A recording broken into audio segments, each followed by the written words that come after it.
Salutare! Vreau să vă arăt problema pătratului. Probabil unii dintre voi o cunosc și ea sună cam așa. Trebuie mutat un singur băț de chibrit pentru a obține un pătrat. Soluția e deplasarea ușoară a bățului acesta către dreapta. Astfel obținem un pătrat mic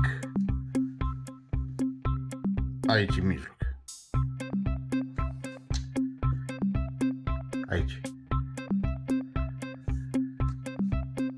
Trebuie să știți însă că această problemă mai are o rezolvare.